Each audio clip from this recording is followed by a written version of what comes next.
బట్టతలతో బాధపడుతున్నారా? ఆధునితనమైన పద్ధతిలో hair transplantation చేయబడును. Face clinic, Hyderabad. నమస్తే, వెల్కమ్ టు మనం టీవీ. నేను వలి. ఆంధ్రప్రదేశ్ రాజకీయం రోజు రోజుకు వేడెక్కుతున్న పరిస్థితి మనం చూస్తున్నాం. ఈ మధ్యలో ఇంకా సర్వేలు కొత్తవి వస్తూనే ఉన్నాయి. ఆ సర్వే ఫలితాలు కొన్నేమో అధికార వైసీపీ గెలుస్తుందని చెప్తున్నారు, మరికొన్నేమో ప్రతిపక్ష కూటమి గెలిచే అవకాశం ఉందని చెప్తున్నారు. ఇక్కడ మనం చూస్తున్నాం వివిఎస్ సర్వే. ఈ సర్వేకి సంబంధించిన ఫలితాలు ఏ విధంగా ఉన్నాయో మీకు చూపించే ముందు ప్రస్తుతం ఆంధ్రప్రదేశ్లో పరిస్థితి ఎట్లా ఉందంటే, సిద్ధం సభలతో హోరెత్తిచ్చింది అధికార వైసీపీ. సిద్ధం ఆఖరి సభలో ముఖ్యమంత్రి వైఎస్ జగన్ గారి ప్రసంగం మనం చూసాము. పేదలకు పెత్తందారులకు మధ్య ఇది యుద్ధం జరగబోతుందని చెప్తున్నారు. దాంతోపాటు ఇటు వీళ్ళందరూ ఒక కూటమిగా వస్తున్నారు. ఎందుకంటే వాళ్ళకి గెలుపు మీద వాళ్ళకి నమ్మకం లేదు కాబట్టే వాళ్ళు అట్లా కూటమిగా వస్తున్నారు. మీరందరూ కృష్ణుని పాత్ర పోషిస్తున్నారు, నేను అర్జునుడిని అని చెప్తున్నారు వైఎస్ జగన్. ఆ కూటమిలో ఉన్నటువంటి ప్రతిపక్ష సభ్యులందరూ కూడా కౌరవులతో పోల్చారు ముఖ్యమంత్రి వైఎస్ జగన్ గారు. సో సిద్ధం సభలు అయితే పూర్తయిపోయాయి. ఇక రేపు 30 ఎలక్షన్ షెడ్యూల్ కూడా వస్తుందంటున్నారు. ఇక ప్రతిపక్ష కూటమికి సంబంధించి బీజేపీతో పొత్తు అయితే ఫిక్స్ అయిపోయింది. ప్రస్తుతం బీజేపీకి అలాగే జనసేనకి, రెండు పార్టీలకి, తెలుగుదేశం పార్టీ 30 అసెంబ్లీ స్థానాలు, 8 ఎంపీ స్థానాలు ఇచ్చిన విషయం కూడా మనకు తెలిసిందే. ప్రస్తుతం సీట్ల సర్దుబాటుకు సంబంధించి వాళ్ళు చర్చలు, సమావేశాలు పెట్టుకుని ముందుకు పోతున్న పరిస్థితి మనం చూస్తున్నాం. మరోవైపు షర్మిల గారు పోరాటాలు చేస్తున్నారు ప్రభుత్వం మీద. మనం చూస్తున్నాం ప్రస్తుతం ఆంధ్రప్రదేశ్లో అయితే చాలా వేడెక్కిన వాతావరణం ఈ ప్రస్తుత పరిస్థితులతో అద్దం పడుతోంది. ఇక సర్వేల విషయానికి వద్దాం. సర్వేలు, నేషనల్ సర్వేలు, తర్వాత ప్రాంతీయ సర్వేలు, ఈ మధ్యకాలంలో చాలా సర్వేలు వచ్చాయి. కొన్నైతే అవుట్రైట్గా మళ్ళీ అధికారం వైసీపీదే అని చెప్తున్నారు. మరికొంతమంది అయితే టీడీపీ జనసేన కూటమి గెలవబోతుంది. ఇప్పుడు బీజేపీ కూడా జాయిన్ అయింది కాబట్టి, కేంద్రం మద్దతు ఉంది కాబట్టి ఇక మరింత బలం చేకూరింది టీడీపీ జనసేన బీజేపీ కూటమికి అని చెప్పి మరికొంతమంది విశ్లేషిస్తున్నటువంటి పరిస్థితి కనిపిస్తుంది. మరికొంతమంది బీజేపీ రాకతో కొంత డల్ అయిందని కూడా చెప్తున్నారు. సో ఎవరి విశ్లేషణలు ఎలా ఉన్నా సరే, ఇప్పటి వరకు వచ్చినటువంటి ఈ కొత్త సర్వేకి సంబంధించిన డీటెయిల్స్ ఒకసారి మీకు చెప్పే ప్రయత్నం చేస్తున్నాను.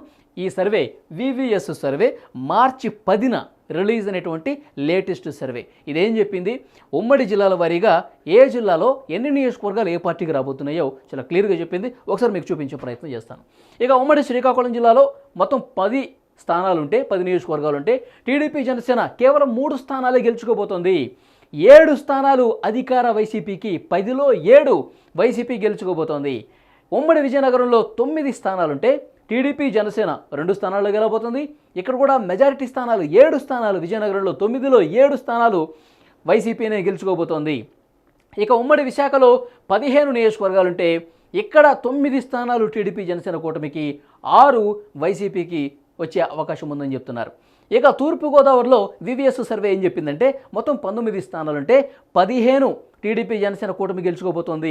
ఇక టీడీపీ జనసేన ఎందుకంటే గత నెలలో చేసినటువంటి సర్వే కాబట్టి, అప్పటికి పొత్తు బీజేపీ లేదు కాబట్టి ఈ 2-3 రోజుల్లో బీజేపీ వచ్చింది. సో వాళ్ళు నెల రోజుల నుంచి చేస్తున్నారు కాబట్టి టీడీపీ జనసేన కూటమి ఒకవైపు, అధికారంలో ఉన్నటువంటి వైసీపీ ఒకవైపుగా వీళ్ళు సర్వే చేశారు. సో తూర్పుగోదావరిలో 19 ఉంటే 15 టీడీపీ జనసేనకి, 4 మాత్రమే వైసీపీకి వచ్చే అవకాశం ఉందని చెప్తున్నారు. సో గోదావరిలో జనసేన కొంత బలం ఎక్కువగా ఉంటుంది. గోదావరిలో జనసేన పార్టీకి సంబంధించి ముఖ్యంగా కాపు సామాజిక ఓట్లు గోదావరి జిల్లాలో చాలా బలంగా ఉంటుంది కాబట్టి ఆ ఫ్యాక్టర్ చాలా బాగా యూజ్ అయిందన్నట్టుగా ఈ సర్వే తేల్చి చెప్పిన పరిస్థితి ఇక్కడ మనకు కనిపిస్తుంది. ఎందుకంటే 19లో 15 వచ్చేసినాయి. ఇక పశ్చిమ గోదావరిలో కూడా 15కి 13 వచ్చేసినాయి. కేవలం 2 మాత్రమే వైసీపీ గెలుచుకునే అవకాశం కనిపిస్తుంది. దాదాపు క్లీన్ స్వీప్ దిశగా గోదావరి జిల్లాలో అడుగులు పడ్డట్టుగా ఈ సర్వే బట్టి మనకు అర్థమవుతుంది. ఇక ఉమ్మడి కృష్ణాలో 16 స్థానాలుంటే 10 టీడీపీ జనసేన, 6 మాత్రం వైసీపీ. గుంటూరులో 17 ఉంటే 12 టీడీపీ జనసేన, కేవలం 5 స్థానాలు మాత్రమే వైసీపీ గెలుచుకునే అవకాశం ఉన్నట్టుగా అర్థమవుతోంది. ఇక మరికొన్ని జిల్లాలు, ఆ జిల్లాలో ఉన్న నియోజకవర్గాల్లో పరిస్థితి ఏంటంటే, ఉమ్మడి ప్రకాశం జిల్లాలో 12 స్థానాలు ఉంటే అందులో 10 స్థానాలు టీడీపీ జనసేన, 2 మాత్రమే వైసీపీ. నెల్లూరులో 10 స్థానాలుంటే టీడీపీ జనసేన 7, వైసీపీ 3 మాత్రమే. అనంతపురంలో మొత్తం 14 ఉంటే 9 టీడీపీ జనసేన, కేవలం 5 మాత్రమే వైసీపీ. ఉమ్మడి చిత్తూరు జిల్లాలో మొత్తం 14 స్థానాలుంటే 7 టీడీపీ జనసేన 7, మిగతా సగం 7 వైసీపీ. ఇక్కడ కొంచెం బెటర్గా కనిపిస్తోంది వైసీపీ, సగం పంచుకున్నారు. ఇక కడపలో మొత్తం 10 ఉంటే కేవలం 2 మాత్రమే టీడీపీ జనసేన, 8 వైసీపీ. ఇక్కడ పూర్తిగా రివర్స్ అయింది చూడండి. కడప జిల్లా ముఖ్యమంత్రి వైఎస్ జగన్ గారి సొంత జిల్లా. ఈ సొంత జిల్లాలో టీడీపీ జనసేన కూటమి కేవలం 2 స్థానాలే గెలుచుకుంటుందట. మిగతా 8 స్థానాలు వైసీపీనే గెలుచుకుంటుంది. ఇక కర్నూలులో 14 స్థానాలు ఉంటే 7 అంటే ఇక్కడ మనం చిత్తూరులో ఉన్న పరిస్థితి కర్నూలులో కూడా కనిపిస్తుంది. సగం సగం పంచుకున్న పరిస్థితి ఇక్కడ మనం చూడొచ్చు. సో వివిఎస్ సర్వే అంతిమంగా మొత్తం 175 స్థానాలకు ఎవరు ఎన్ని స్థానాలు గెలుచుకున్నారో, ఎన్ని ఇచ్చిందో ఒకసారి మనం ఇక్కడ చూద్దాం. ఎస్, టీడీపీ జనసేన 106 స్థానాలతో అధికారంలోకి రాబోతోంది. టీడీపీ జనసేనదే ఈసారి అధికారం అని వివిఎస్ సర్వే తెలిసింది. వైసీపీ కేవలం 69 స్థానాలకు పరిమితమైందని చెప్తున్నారు. 2014లో 67 స్థానాలు అనుకుంటా వైసీపీకి వచ్చింది. ప్రతిపక్ష పాత్ర మొదటిసారి పోషించింది 67 స్థానాలతో. ఇప్పుడు దానికి కేవలం 2 మాత్రం పెరిగి మళ్ళీ 69లో కూర్చుంది వైసీపీ. ప్రతిపక్ష పాత్రకి ఈసారి కూడా పరిమితం కాబోతోంది.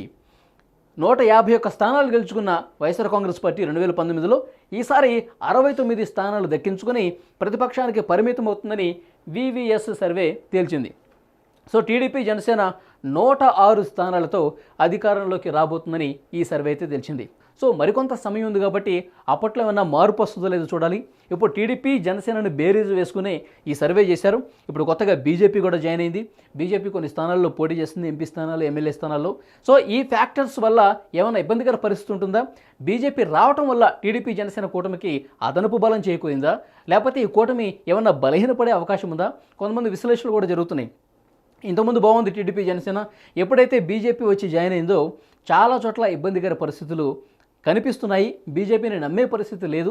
ఎందుకంటే 2019 నుంచి ఇప్పటి వరకు కూడా కేంద్రం ఏం చేసింది? కేంద్రంలో ఉన్న బీజేపీ గవర్నమెంటు ఆంధ్రప్రదేశ్కి ఏం న్యాయం చేసింది?